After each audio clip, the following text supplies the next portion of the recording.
This is John Ward, welcoming you to another presentation of Tennessee football on home video.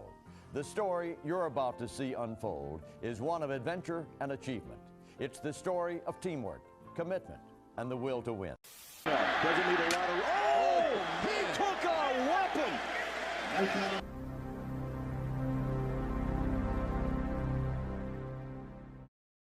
All right, y'all. Welcome back. Happy Saturday. Happy game day. Tennessee versus Florida. It just kind of feels like, P, just to set the stage real quick, it's like some of the stuff that we used to hear about with Tennessee versus Florida, how the matchup's going to go, who's going to win the game, way back whenever we were little coming up. This is like the same storyline. Like we're not playing to start the year off like we used to. It was like the first SEC game. Blazing hot out there. I think tonight, obviously, the game kicks off at 7:30. I think that tonight, at kickoff, it's going to be somewhere like right around 80 degrees, not as much. It's not going to be as humid as it was in some of the previous years. But it's just like, it's funny because Tennessee really isn't fighting for the playoffs. Florida's already out of, making it to a bowl game, which is crazy. But it's just like you still have to do the same things to win this football game. So I guess it's just, it's crazy how like cyclical things can be. But I'm pretty excited about this one, P. Like, we haven't went down to the Swamp and won since 2003. I know that we talk a whole lot about it with, like we watched his pregame speech inside the locker room down there in the Swamp 2001. The Iceman goes out there, pulls it out. But it's just like, you need a whole lot of that today. So we're going to need a whole lot of that. And I just think that it's interesting how all those things play out. But we will be covering it, we will be breaking down as many things as we possibly can, obviously, over the course of the week. We've talked a whole lot about this matchup, so we have some more things that we can add. Obviously, we haven't heard P's thoughts yet. I really want to hear his thoughts. But y'all, please do us a favor and make sure to like and subscribe to the channel because it helps us out in a major, major, major way.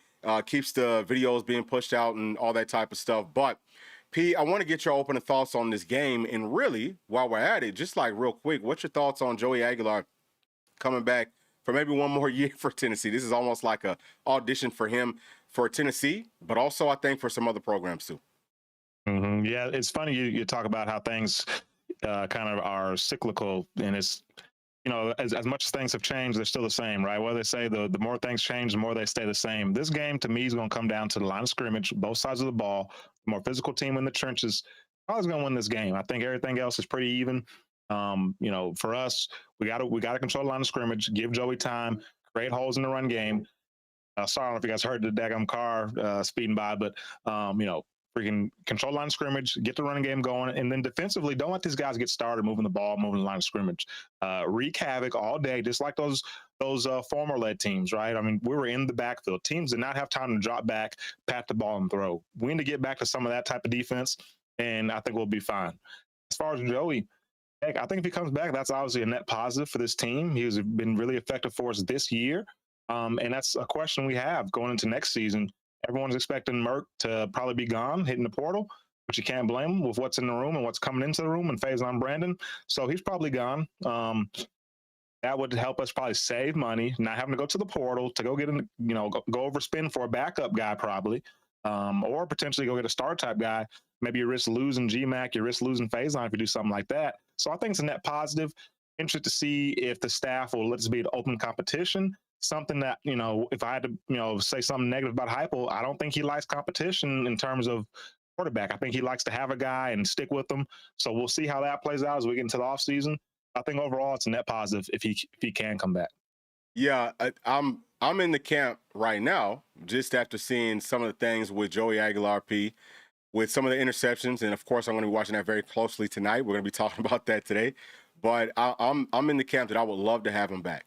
But it has to be an open competition. And to your point, and I think it might have been MG Wade, some other people pointed out to me as well. How realistic is it that Joey Aguilar wants to come back if it is an open competition? You know what I'm saying? So it might almost be sort of a positive in a very crazy and weird way. It might almost be kind of a positive if Joey Aguilar, is showing a bunch of turnovers for these next two games so that maybe he doesn't have as many suitors out there in the transfer portal. But I still think that he's going to be a pretty sought after guy if he does get that extra season. You know what I mean? For sure. Absolutely. Yeah. So, we'll see. I mean, at the end of the day, I would love to see G-Mac get his opportunity next year. But I think having Joey as that depth piece, like we talked about offline, like he'd be a perfect kind of backup guy. Like, let's push the young up and coming star out there, see what he can do. But you got Joey to turn to if you need to. A perfect situation. Yeah. So I'm gonna tap into the chat real quick. Let's see who all's in here. So this one from Matt SS, going on, bro. Game day, go Vols, baby. Love that. I know that we had another one that came in earlier. I'm sorry, but I'm not gonna be able to pull it up. So I think that it might have been from Chuck B. This one's from my dog J Pat's going on, bro, saying go Big Orange, FUGA. And he's currently at work, but he's glad glad that he checked to see what time. Okay, so yeah, listen, I always appreciate you for tapping in with us, bro. You already know. All right, so this one right here saying go Big Orange, go Vols. This one from Chuck saying howdy Bull and P. Let's hope for a win tonight. Oh, you already know that we're hoping for that. That's pretty much what the expectations are. And this one from Gilead saying that he feels good. Okay, good. Happy to hear that. Yes, sir. This one from Chuck. So Chuck B is also Carlos Negros. And he's saying that he's not sure why his name changed on here. Okay, so you doing like the Batman thing. You going from Bruce Wayne to Batman. All right. I see you, dog. So UT Mike is saying that the streak at the Swamp ends tonight. I love that energy. Yes, sir. Yes, sir. All right. So right here from Mike saying that Joy should come back, get Mac and Faison ready. Yeah. So that's something that we'll be talking about. Obviously, we'll be covering that a lot more as we get kind of like closer to that situation. But we got to focus on Florida today. All right, let's go ahead and jump into some of the stats piece. So, of course, man, talking about Joey Aguilar, I want to start off with our offense versus their defense. This is just the stats. We've shown it to y'all previously, but, we want for y'all to take another look at it and see where Tennessee's at. Obviously, we're winning in most of the categories that we like to look at. We think that these are the major categories. Running the football is going to be critical. Tennessee has to run the football. Peyton Lewis is going to be out today, and that's unfortunate. Don't want him to be out. Obviously, we know that Miles Kitselman's out. Also, not the, I guess, like most positive thing, but Wendell Moore is going to be able to play P, and that is what I was waiting on. If Wendell Moore wasn't playing today, I was about to pick us to lose because he's going to be so critical for us. And I also think that Star Thomas P is, I think that all around he's Tennessee's best back. But what's your thoughts on that? Well, I mean, obviously not having Peyton Lewis, I think that's a blow. I think he was kind of starting to figure it out a little bit. But to your point, I think you touched on one of your videos this week. That should give Star more opportunities, which I think he's a guy you kind of got to keep giving him the ball. I think he's kind of got to find his rhythm, find his groove. And he's more of that home run threat. Bishop's been doing some nice things this year as well, but I think having that 1-2 punch will be huge for us. Interested to see what the rotation looks like from Darrell Sims with those guys. Is it just those two, or do we see a little bit of maybe Morris, Baker, or even Barnes, the walk-on guy? So we'll see how we handle that situation. We know pass pro is at a premium at that position, so don't expect anybody to play if they're not confident in them being able to do that. But I think obviously Kitselman being out. Hey, you hate to see anybody out, but I do think that's honestly quite kept a net positive. Now, he is a really good blocker for us. That's something we may miss big time. And then just having the experience he has, how many MAs will we have? And that's missed assignments if you don't know. How many MAs may we have that may cause some issues? We'll see. But I do trust Ethan Davis. He's been playing really well since he's come back from injury. Love what we've seen from Jack so far. And then Brame, I mean, he definitely looks the part. Can we get him going tonight as well? So we'll see. And obviously Wendell Moore, I mean, that's huge. He's the anchor of that O-line, in my opinion. Probably the most consistent guy, him and Lance Hurd all year long. So, having him going down the swamp against a really good Florida defensive line, huge for this team tonight. Yeah, man. And Caleb Banks is back. Caleb Banks is a guy that we highlighted a lot last season. He's a real legitimate dude. They got a whole bunch of them. Don't get it twisted. They got some dudes I think that they could give us some problems, but feel a lot more confident with Wendell Moore being out there. All right, so this is just an overview of their defense. They're going to run a whole lot of three-man fronts. Mostly 3-3-5, but they can go to their base defense, which is a 3-4.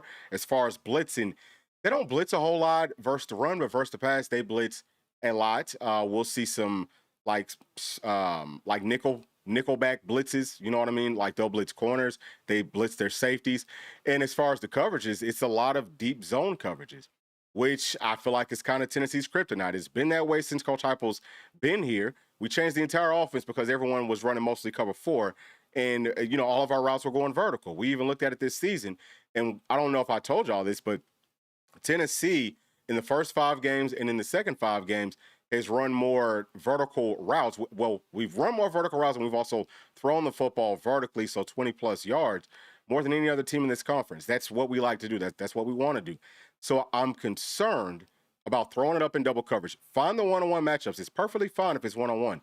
If it's not a for sure one-on-one, if you don't have route combinations to hold the safety over or whatever, I feel I'm not going to feel very confident. So we have to have some underneath stuff too, Pete. We haven't been very good with that.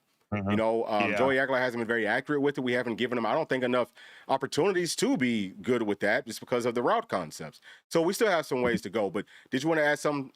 Did you want to add something to that, Pete? Yeah. Just, I mean, I think when you watch these guys on film talking about Florida's defense, I do think the middle of the field is there, like the crossing routes, things like that, which we think we did a lot more of earlier in the year. I know you broken down all the numbers and stuff like that. So not sure why we've switched to that, especially with teams playing us more to stop us from getting deep. We seem like we're trying to force it deep more. But yeah, if we can get back to how we called games earlier in the year, just, open and play every game. Seems like we're hitting Brandon Staley across the middle of the field for 20, 30 yards. For like the first 4 or 5 games, we did that, it seemed like. So let's get back to that, because I think that will be there today. Yeah, and while we're talking about coverages, because most people will just focus on the passing game, which I guess in a whole lot of aspects, rightfully so, but also within the running game. They run a lot of quarters coverage, which means that their safeties are going to be big in run support, P, and that's giving Tennessee trouble too. That's really slowed down Tennessee's running game. Number 18, I think his name might be Bryce Thornton, but whatever. I think he's a really good safety. If he can't go, it's kind of a blow, but they do have more safety depth, so we have to watch out for that. Cover 3, tougher to run right at cover 3, but the outside stuff, we don't run a lot of jet sweeps, but this is a game. If we have it, it's time to start running it. That could be there. Cover 6, I think that you can run it cover 6, but cover 2 for sure you can run smack dab at that. Now, as far as the weaknesses, wide screens is something that I've noticed that they've struggled with, because there's going to be a whole lot of off coverage from the outside guys playing the corner, so on and so forth. But you really got to scheme it up, because their safeties do a good job with it. Zone beaters, there's different concepts that beat different zones. We got to run those, and we got to find the guys who are open and understand pre-snap and post-snap what these guys are doing. Because while their coverages is mostly zone P, they run some funky stuff, and it might be flipped from what it typically looks like, and I'm concerned about that with Joey Aguilar. But middle runs, so runs just like right up the middle, and then middle passes, like you said, P, that should all be there. Do you have any extra thoughts to add to this? Just based off what you just said about kind of some of the funky zones, I think we both agree the middle should be there in the pass game. But I saw a couple of coverages maybe against Georgia and some other teams these guys ran, where like that safety kind of rolls down, and he's not. You would think he's playing like that half of the field, but he's actually like he's looking across the field for anything coming to him. So watch out for those. That's basically playing like a robber technique. Those robbers. That scares you with a guy like Joey, who just kind of likes to put it out there. So we'll see if that becomes a problem today. But other than that, man, I think the middle of the field, he should have. I think we're gonna light these guys up. Honestly, I mean, I know we're not getting into anything, but I think we're gonna have some success through the air tonight. Yeah, I do too. I think it's gonna be there. I mean, we should definitely be able to. It's just about taking care of the football. All right, so this is just kind of like a breakdown, P, from my standpoint, of where I think like which team is winning in each of these categories. So talent, that one's just on paper. It's not really how I look at it. It's what is on paper. Florida has a more talented defense than our offense. Scheme-wise, I think the Tennessee has the scheme to be able to beat what they're doing, because it is pretty basic on a whole lot of levels. Line of scrimmage, I had that as a push. And it was really just because I don't know, hey, is Wendell Moy going to play today or not? But obviously he is, so I feel pretty confident. Running the football wise, I think that we can run it on their defense. A lot of it's based off of the way that they play. So, but I think that they have some dudes, and I think that they'll give us some problems. So I had that as a push. As far as the passing game, I give it to Tennessee just based off of all the zone that they like to run. And then with turnovers, obviously that goes to Florida. So do you have any thoughts here, Pete? The only place I may push back is, I mean, I know, like you said, you didn't know about Wendell Moy, but I would probably give our O-line the push, or the slight edge here over their D-line. Just mainly because, to me, who was that? Ole Miss, maybe, whoever it is. Whenever they get to like number 95, number 91 on the interior, I think it's a decent drop off from those top, those first couple of guys that come out there. So I think maybe like their starters, for sure, I'll say push, but you have to figure they're going to be rotating those guys. I think when they get to their second and even those third string guys, for sure, I think we should be able to lean on them a little bit up front. And maybe this is a game as it goes on, you'll see that line of scrimmage start to lean in our favor, and we can start to pop some big runs later in this Man, game. look, I sure hope that you're right. I sure hope that you're right, because it's going to be so critical that we do run the football well. And it's something that we kind of skipped over. I know we talked a lot about it to start this video off, but because they run so much zone, because they have, I think, so many dudes that are going to be good in pass rush, especially with Caleb Banks being back. He's an automatic, you got to double team him sort of a player. I think I could see us having some problems just as far as holding up. And Joey Aguilar does have a tendency, if the pressure's coming, to just like throw it down the field in coverage. This is not the game for that. Zone coverage is where you're going to throw the most interceptions at, because the whole defense, their eyes is looking at the quarterback. So that's kind of, I guess, like where I'm at with it. But yeah, running the football is going to be extremely critical in this football game. Now, we're going to come right back to this, y'all, but I do want to tap back into the chat. All right, so let's catch up on everything that's been going on real quick. So this one right here from Sam. Appreciate you, Sam, saying that he teased up to -9.5. Okay, all right. Hey, I love that. That would be huge. So this one from Chuck or /Los, saying that he's worried about hype hasn't coached road games well. That's a fact. Hoping that he understands this particular game is important for us. I know that he knows that for sure. He knows this is big for us. I know that he knows that. All right, so Matt is saying what happened to Lewis. I mean, he's out. I'm not quite sure. So I like P. Last week, I remember him getting banged up. I feel like was he kind of like helped off of the field? Was it like a leg injury, or was it more like a head injury or something like that? I can't even remember. I want to, for some reason, I feel like it was a lower body deal, but I can't remember at all. Yeah, I don't know. But, I mean, obviously, season's almost over with. Hopefully, he's going to be back for us next year. I'll say it that way. For my dog right here, saying, go Vols, let's try to get up on them early, and I think that they'll fold. I think that's an excellent, excellent point. Sam saying that we're going to score 14 quick, and they will quit. Love it. From my dog JT, saying if we get 150-plus yards rushing and protect Joey and limit the mental errors, then we will win 1,000%. And so Los/Chuck is saying, who's starting for us at linebacker? It's going to be Arion Carter's going to be one of the guys. It's probably going to be AC and Power TP. But who do you think is going to get the start there? Yeah, AC's cleared to play, so I assume it'll be him. And yeah, it's going to probably be T-Lander.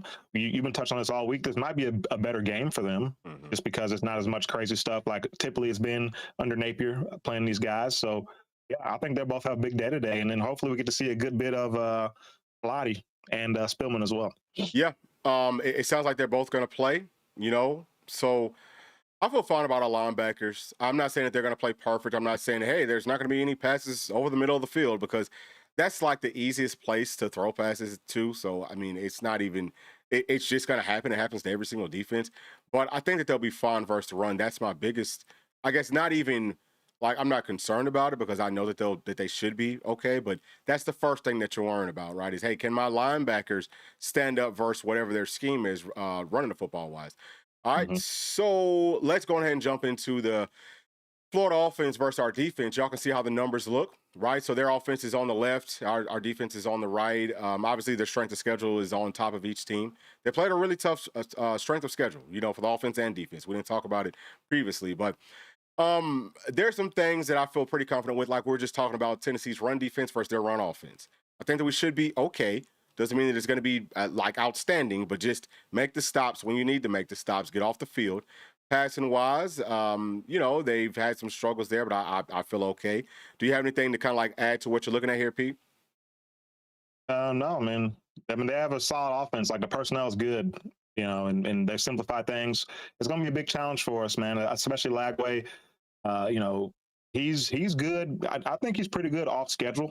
So, now he can throw picks that way, but can also throw touchdowns that way as well. So that's something we're going to have to be very keen on in the secondary, staying on top of your guy, not letting him get behind you as he starts to scramble. Yeah, no, I'm right there with you. And also, obviously, turnovers is a place that Tennessee's been really good at. We are way up. We're on top of the SEC as far as scoring defense. And I always forget to look, P, but I think that we were top 3 in the entire country. I think number 1 in Power 4 football. That was like a couple weeks ago, but we're probably number 1 overall. But the defense will have to be opportunistic. You know what I'm saying? Which I think means, let's try to play more zone. I know people want to stop every little thing, but if you try to stop every little thing, you could give up some bigger deals, and you definitely don't want to do that. So this is just a breakdown. And actually, wait a second. So this is their defense. Sorry, Yeah, I think I might have went backwards on offense. that, y'all. Yeah, you went back. Yeah, so actually, let me bear with me. I'm going to come right back to that. We can talk about this part of it first. Well, actually, looks like this is the same There's thing our too. offense. Yeah, you must have went back a couple of. Yeah, I must have went back. Okay, that's the problem. There we go. All right, sorry about that. All right, so here we go. So this is how their offense looks, right? A whole lot of 11 personnel, which just means 1 tight end, 3 wide receivers with 1 running back. You're spreading the field out. Typically, it doesn't necessarily literally mean you're spreading it out wide, but you're putting more speed out there. Defenses will probably want to match up with speed as well. Tennessee's pretty shorthanded in our secondary. Star, I'm not very confident there. I've been very vocal, P. I think we should try to run more 4-3 in this game and just run zone and just like let the pieces fall where they may. But also like 12 personnel, that's 2 tight ends. It's going to be pretty heavy, like run first. So as far as the first personnel with 1 tight end, they're like 68% pass out of that. 12 personnel, it's 68% run. So it pretty much flips. 23 personnel is almost 100% run. You got 2 backs with 3 tight ends. What are your thoughts, just like with their personnel groupings, P? Or do you have any there? I mean, they have some good personnel. I know. Forget the guy's name. I know you were saying all week, but that number 8 freshman, Brown. I mean, he's a guy. Freaking first time we turned the film on. Like, I mean, he's got a different gear to him, and he's a guy. We were saying earlier in the year, like, hey, they need to use this guy more, and hopefully they don't, but they need to use this guy more. Like they were doing jet sweeps and stuff at number 3. But I think you start using 8 more, people starting to see he's the real freaking deal. So that's gonna be a problem. He's a guy you're probably seeing in the slot a lot. Yep. So like you talk about, we don't really want Murray necessarily matched up. We really don't want anybody. I mean, Colton Hood, Tyrod maybe could handle it as well. If they're manned up on him down the field, maybe. But you don't want to live in that. You know what I'm saying? Like that's a here and there type of deal. So I mean, they have good personnel across the board. I'm not really impressed with their tight ends, so not too worried there. I think we'll be fine in our heavier sets, trying to cover those guys, stuff like that. But this is a talented team, so we're gonna have our hands full regardless of what they try to do personnel wise. Yeah. The only thing about their tight ends, and I'm right there with you. I'm not too concerned about them catching the football, but they are big. I think number 89, he's like 6'8", 270. The other one is like 6'5", 6'6", 265. So they got some big dudes. You would think that they're going to be really good and like physical, but not so much, especially within the running game. And it could be who they were playing. But I think that you got to try to blow those guys up. They're almost like, and I mean, I hate to say this sometimes because I don't want to make people like, I don't want to make people feel some type of way, but they're almost like basketball players. Basketball players, it's a different level of physicality. They're big, but they're not really warriors. You know what I'm saying? Let me tap into this super chat right here from Bonky Cone. Appreciate that. Saying, roll up them Gators and get Shady back. Yeah, hey, I would love to see Shady come back for us. Let me go ahead and play the super chat for you.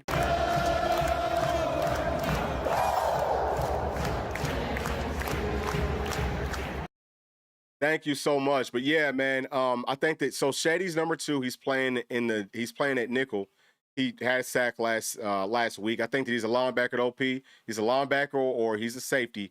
And yeah, I would absolutely love, like, you could tell that he's still kind of just like new to this level, but roll once he gets it figured out, he's going to be a problem. Okay, so let me take this down and let's kind of finish up with everything else. So as far as how they run the football, just different types of runs. So 36% inside zone. That's just running the football right up the middle. It is zone blocking. So you're blocking an area, not really so much of a man. And then outside zone means that you're trying to run it to the outside, but they do a lot of cutbacks off of their outside zone. So we have to be disciplined. I think the 4-3, again, it's perfect versus what they like to run the football or how they like to run the football the most. Man blocking is a hat on a hat. 13% power means that you have some lead blockers, typically offensive linemen or tight ends, kind of like leading, pulling, things like that. Counter, you could have some power elements to that as well, but you start off going one way, come back to the other way, so kind of like misdirection. And then draw, quarterback draw, 5%. You got to be very careful with that on whatever in 5, 1st and 5, 2nd and 5, 3rd and 5, 4th and 5. Watch the quarterback's legs. You have to be very cognizant that the quarterback can and will run the football. And then as far as their route tendencies, and all of this, y'all, this is all Billy Napier, okay? It's all what they've been doing since he left. But a whole lot of still crossing patterns, P. So you start off on the right side, go to the left side. That could be some shallow crosses. It could be deep crossers. Same thing, vice versa. Start off on the left, go to the right. Tough to cover that, but there are some things that you can do within zone or even within man zone concepts to slow it down. A whole lot of vertical passes. We already know what vertical passes are. Wide screens, hitches, outs and slants, both at 10%. And as far as the weaknesses, the quarterbacks don't do the best job with the football. They don't necessarily go to the right places all the time. Cover two, they struggle versus that mightily. Heavy front, so just like more people on the fronts. So I'd say, obviously, you typically have about 4, but adding 5 sometimes. I've seen teams have a ton of success doing that, especially versus their running game. And then also some like twitchier, especially like defensive tackles, Pete. But what are your thoughts just in looking at this?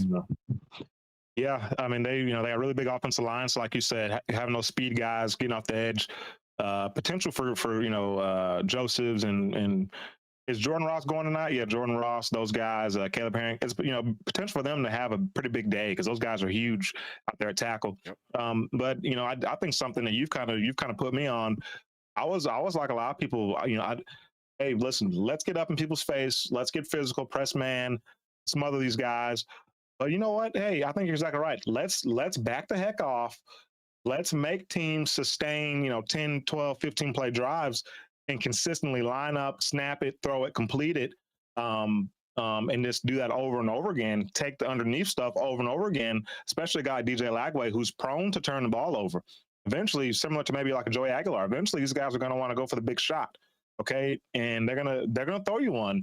Force them to sustain drives without making mistakes. I think that would be key for us in this game. And then we got to be able to tackle. We talk about that running back ball.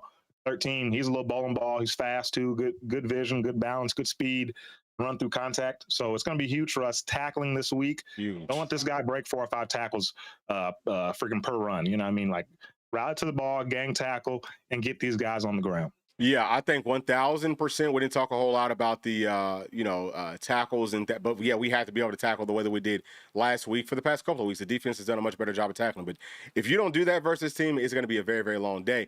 So that does lead me to this part, and we've talked about it a couple times this week, but I'm damn sure was going to do it today because I am going to, listen, people will think what they think, but I want for this message to be spread around that zone coverages is what teams have had the most success with versus Florida. It's not man. So everything in blue, those are zone coverages. Everything in red, those are man coverages. Cover one is like a man-zone hybrid. And this is what DJ Lagway has faced over the course of this season. Like I said the last time that we looked at this, think about the defenses that they've played, okay? All right, most of the defenses said, hey, let's play cover 3, which means that the cornerbacks are playing off coverage. All right, typically cornerbacks are playing off coverage. And you're going to give up some underneath, like outside stuff, all right? But he's seen the most snaps versus cover 3. He's only thrown 1 touchdown, 3 interceptions. Cover 2, 1 touchdown, 6 interceptions. Cover 1, which again, that's a man-zone hybrid. He's thrown 1 touchdown, 2 interceptions. Y'all can see what the rest of the zones look like. Come all the way down to cover 0, which is typically going to be straight man. If you're not playing man, then you're going to be blitzing. So man blitz, that's what everyone wants to do. Come up, play the press coverage, or however you're playing it, whether it's off or whatever. He's only seen 16 snaps. A quarter of his snaps were touchdown passes, okay? So that should tell you a lot about why you don't want to run too much man. It's a quarterback who can run. It's a system. They've got guys that can fly down the field. You don't want to get caught up in man-to-man coverage. You got to play zone. So, yes, we're going to have to kind of like bend but don't break. All right, we're going to give up some stuff. It might be frustrating, but would you rather give up like a third and whatever, or would you rather give up 6 points? Because see, 6 points is going to get you beat. If you give up a third and something, you live to fight for the next set of downs. And I think that that's what the mindset has to be. The front, our defensive front's got to come alive today, P. These guys have got to be able to wreak havoc. You touched on it. They got some bigger offensive linemen. Use your speed. Like our edge rushers are back. Jordan Ross, obviously Joshua Josephs. You know what I'm saying. But Tyree West has to step up. All of our defensive tackles have to step up. They're going to get double teamed a whole lot at the point of contact within the running game. It's going to keep the linebackers clean, but they can't get, defensive tackles can't get pushed around. But they also have to be able to put some freaking pressure on the quarterback. They need to wake up. I don't know what's happened, but they're better than what they showed for like the past 3 to 4 games, Pete. And that's where it starts. I mean, we say it every week. It starts at the line of scrimmage. We got to get much more push from the interior. Moy, Eason, Hobbs, Don Bailey when he's in there, and then the freshmen when they get a chance. We just got to be much more disruptive. Need more from those Leos, from those edge guys, or from those strong side DNs. Just need more from them. I think something you touched on is like the cover three. Maybe that's leaving the outside stuff open. And that's what we talk about when you hear us talk about it's chess, not checkers, right? Like, and I think when you're playing zone, it's easier to confuse quarterbacks, right? Every third and long, we've gone cover three, right? Hey, you might have completed a 7-yard out route 2 or 3 times on us. We've been holding it in our holster. We're going to show cover three, but we're actually dropping the guy right there into the out route. We're getting picks. So, like, that's what we can do, confuse these guys, keep on mixing up those coverages and mixing up disguising the looks, I think can give Lagway some trouble tonight. 1,000,000%, P. You said that perfectly. All right, so this is just the way that I see things as far as our defense versus their offense. Talent-wise, on paper, Tennessee is more talented than their offense.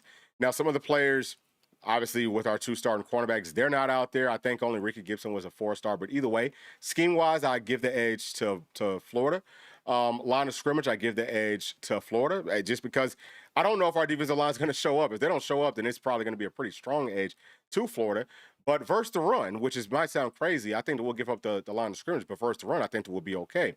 Because if our linebackers can be clean, if you can't get up to them, then they will go, they will hunt. They're not afraid to go hit folks. That's one thing I say. They're not afraid of the smoke, and I think that they've done a much better job tackling here, as of late. As far as like with their passing game, I will give the edge to Florida. It doesn't mean that they're going to score a bunch. It just means that they have a good enough system that they'll be able to move the football. Now, turnovers, obviously the edge goes to our Vols, P. What are your thoughts right here? I don't know. I might push back a little bit on that run. I mean, I don't know if I would give us the edge there. I mean, you do make a good point. If our linebackers are free and can run and hit, I think they do a pretty good job. But with how our D line's been playing the past however many weeks, I mean, dude, like they're gonna have to show up and show me something tonight, because so far, I mean, those guys. You talk about something. I mean, you go back to the Butch Jones days, the Pruitt days, Derek Dooley days. Doesn't matter. I don't know if we've ever gotten pushed around up front. You know what I mean? Like, it seemed like our D-line, one thing you can pretty much always say is, hey, those guys aren't getting moved, right? I mean, we're seeing guys getting moved, which I never in a million years thought I'd ever see a Tennessee defensive lineman getting moved consistently. And that's been happening, I think, more than I like. So hopefully they freaking stand up to the challenge tonight and get going. But, I mean, I think for me, our defense, that's where I'm looking at the most is all those D tackles, all those guys getting moved, or are they freaking knocking guys, freaking jerking guys' necks back and getting some penetration up front? Yep. No, I think that's an excellent point. I do. I really just, I said that I think that they'll show up better today. At least I'm hoping that that's the case, but I am right there with you, P. Okay, so let's tap into the chat real quick. Try to catch up. So Warden VFL says that it was Peyton Lewis's left ankle. Okay. Hate to see it. Hate to see it. This one right here from Coy. Who do I expect to start at tight end with Kitzelman out? There's got to be Ethan Davis, I would say, P. What's your thoughts there? Yeah, I'll say Ethan Davis, and if it's 12 personnel, I mean, it's going to be Ethan and Jack, I would assume. Yeah, I mean, we'll see. Hey, I hope we get to see some brain. They don't seem like to play him for some reason. Maybe he's not as physical as they want in the run game, but I would like to see a good bit of him too, because I think he can help us. Okay. All right, so this is Slick 420. Yeah, okay. I guess there's multiple people having that issue today. I'm not quite sure why, but this one right here from Sam. For us, is how well rested our starting defense should be. Yeah, I mean, I think that that's true. I do. I think that we needed that rest because obviously some of the guys were banged up. So that's a very positive way to look at some things. And obviously Florida plays a gauntlet. Okay, yeah, I don't know, bro. It's whenever I see little changes like this happening, I don't know what to think. But for sure, appreciate y'all for tuning in. So JT is saying that this is the day for one of these hungry young bucks to show up and show out. We expect the older guys to be ready. Yeah, I think so. This is a game that maybe we'll see some people turn that corner. Blake Gregory saying that there's absolutely no excuse to lose this game. Man, oh man. You must be new to this, bro. You must be new to this. Mhm. But I definitely feel what you're saying, though. Like, if you look at it on paper, Tennessee should win, right? Right, P? We should. I mean, people talk about the swamp and the curses and all that. We should, but I mean, we've seen some crazier things when we head down to Gainesville. Yeah, like we've been in a situation before where it's not a very good Florida team, and we found a way to lose. I'm not saying that that's going to happen today. I think that there are so many differences, but I guess that's why people feel the way that they feel. You can call that batter ball syndrome for sure. So JT saying to protect the ball, limit mental mistakes, communicate, wrap up, and tackle. 1,000,000%. Chatsworth, appreciate you, bro. From Matthew, cautiously optimistic for the game tonight. Love it. All right. This one right here from Lowe saying that Joey has to have a good game. I believe that we roll tonight. Yeah, I don't want us to throw it too much, though. I think we got to be very balanced, Pete. Go ahead. Hey, listen, too, just going off that comment, I mean, I'm right there with you. I don't want to have to throw, but I don't know. I just got a feeling that we're going to be limited in the run game, especially early. I think the pass is going to have to open up the run. Yeah, I do too. I think that's how it's going to have to go. So this one from Matthew also saying that the offensive line's got to keep the pocket clean for Joey tonight. Yeah, that's going to be humongous. From my bro right here, go Vols. All right, this one's from Mike. Bull P, do we expect a breakout game for anybody? P, do you have anybody that you're thinking of? Well, I got a feeling that one of the tight ends, I think maybe Ethan Davis, I got a feeling tight ends have a big day today because, like I touched on, I don't really love their linebackers in coverage. Mm-hmm. So watch out for Ethan Davis to maybe go over 100 yards tonight. Yeah, I could see it too. I mean, look, I've been hesitant to say it the way that you said it just because, but yeah, I mean, I think that we could take a pretty big step forward from that standpoint. All right, so I do have to get to this super chat. So Matt, listen, thank you, bro. Sorry to keep you waiting, but he said that he's got 5 on it. Thanks, Bull and P, for y'all's excellent breakdowns. Sure. Appreciate you for always rocking with us, bro.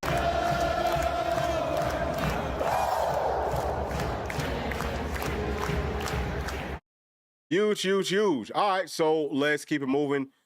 Let me see if I can. I'm gonna try to skip past some. So sorry, y'all. So actually, this is from Chatsworth.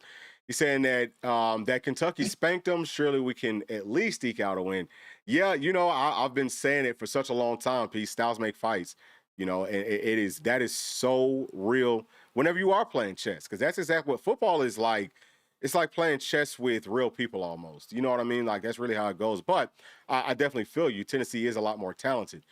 So this one from my dog, J. Pat, he says that he wants Edwin Spillman and JPAC out there. Really got to see Banks adjust as well as Heupel. We have to stick to running the football. Alabama 2022 wasn't the best running game, but we kept them honest. Yeah, I mean, you have to, and I just think that there are so many, and I feel what you're saying. But, P, I think that there's so many differences from this team versus 2022. There is so much more talent on both sides of the football. The offense isn't like what it was. It's not the same type of offense. It's really, I don't want to say it's totally different, but it is drastically different. It's just there's just a lot of differences. But I think that, to his point, yeah, you always need to show the balance. And I actually feel like Coach Banks, and this is me, P, and I would love to hear your thoughts. I think that Coach Banks actually adjusts better than Coach Heupel does. And the reason that I'm saying it is because, like, we go through the stats and we showed you through the first 5 games what the offense did, what the defense did. Then the second 5 games, you can tell that the defense has started to look better. The offense has started to look worse. And I'm going to go through here, P, and try to pull that up for him while you're going through your thoughts on it. Yeah. Well, first I'll say this too to J. Pat, and I don't know. It's, that's the English language for you. But the way I read that comment, I've looked at it. He was saying Coach Banks needs to adjust, and as well as Coach Heupel needs to adjust as well. Oh, you could be right on that. I read it, but maybe you're right. Maybe he's saying he needs to do it as good as Heupel. Which to that, if he's saying that, I would agree with you.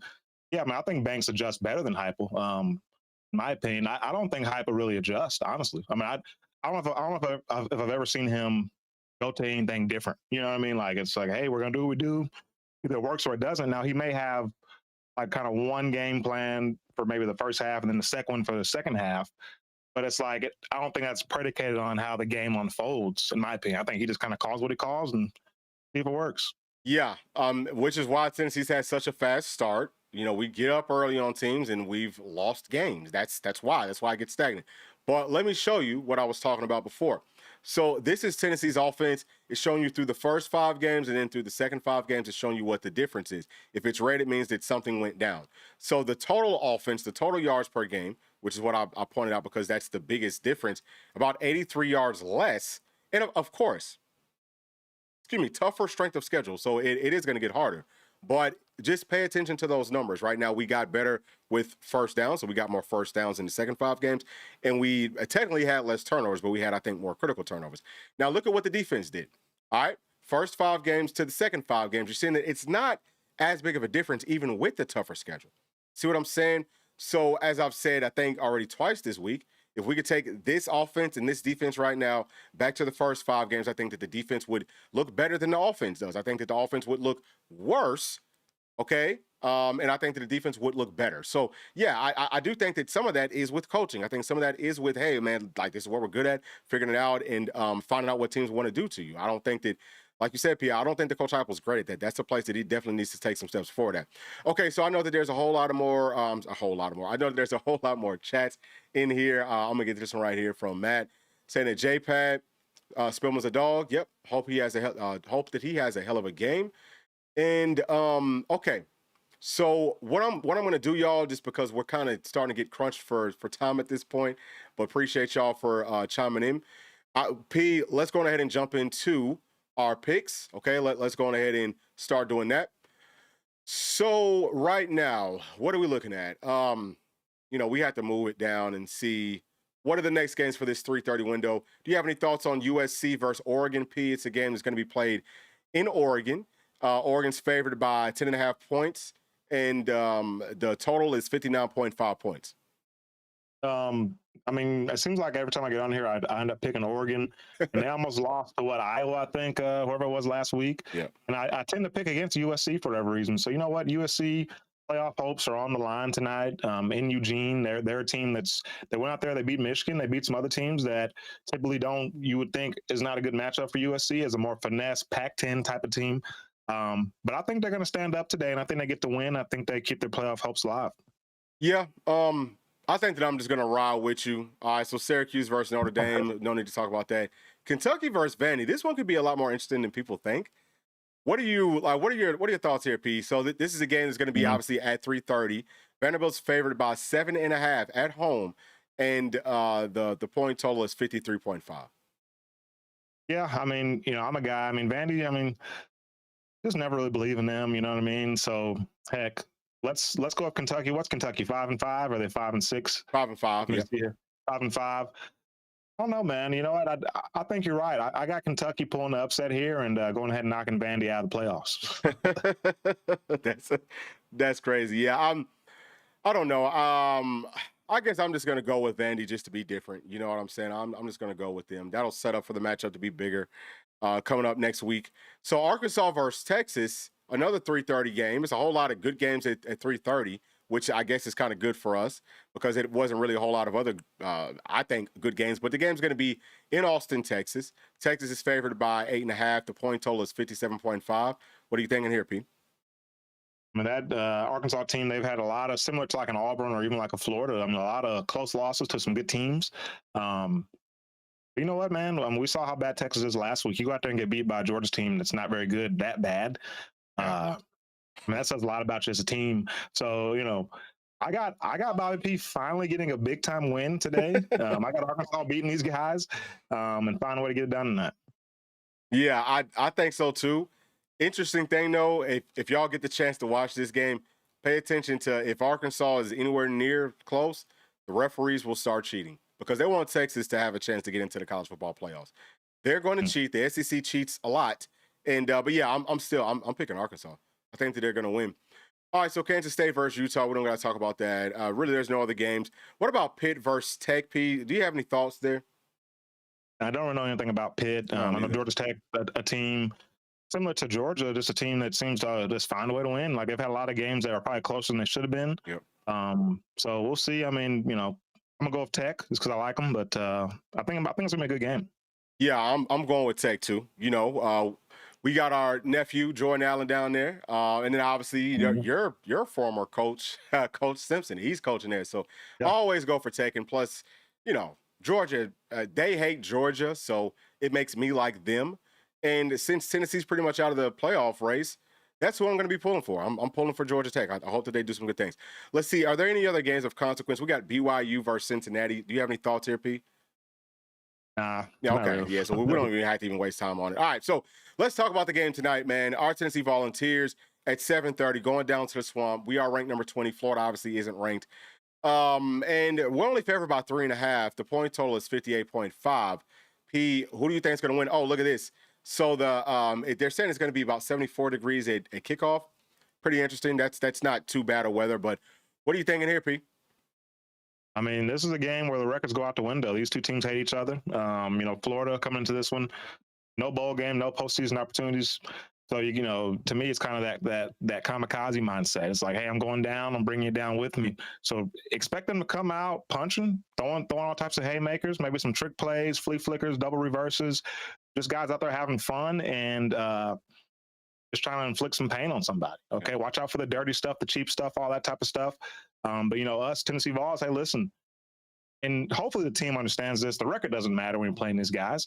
And even if it did, it still doesn't matter because look at the schedule these guys played. Probably 98% of the country would have the same record with the schedule that they just played. So this is a talented team. We're gonna get their best shot. They got nothing to lose. Season's over. Let's go have some fun. Get ejected. Who cares? They're not gonna care. So expect it to be a dirty, grimy, drag out fight. Yeah. Hopefully we're up for it. I think we will be because we hate those guys just as much as they hate us. And Heupel, I know issues on the road, especially in conference. We'll see if we can get over those woes tonight. I think Joey Aguilar is going to play a solid game. He's going to limit the bad decision making. I think the run game will get going if we stay consistent with it. Like I said, I think the middle of the field's there. Watch out for Ethan Davis to have a day. Braylon Staley probably have a day as well going across the middle. So, I think we'll do enough. I think we'll create some turnovers on the defensive side of the ball, find a way to get up on these guys. Everyone's talking about them going away. Listen, I think we might hop out on them. I don't think they're going to go away. I think they're going to keep fighting, and they're going to stay around. So I think it's going to be a 4-quarter game, but I think we win this one probably, let's call it like 34-27, something like that. Okay. Love it. So for me, one of the things, just talking about the team being focused, guys getting ready to play and all that, the team is actually staying in Gainesville this season. I think it's the first time, in a long time, that they've had a hotel that's in Gainesville, so it's not as long of a drive to the stadium. I know that might sound stupid, but that little stuff can make a difference. Maybe they're more locked in. Maybe that'll help us, and maybe that's what we're going to do from now on moving forward. But I would say that obviously with Florida, their fan base, looking at Kiffin, probably about to sign a deal with LSU. They offered him $90 million, $25 million basically for his roster, which I don't think that's going to be quite enough. But either way, it sounds like he's probably going to be going there. They're worried about, hey, who's the coach going to be? The players might be worried about it too. I think that there's a lot of things going on. I think that they have more of an opportunity to maybe lose focus in this game than Tennessee does. I do think that they'll try to stick around. I don't think that they'll just totally give up.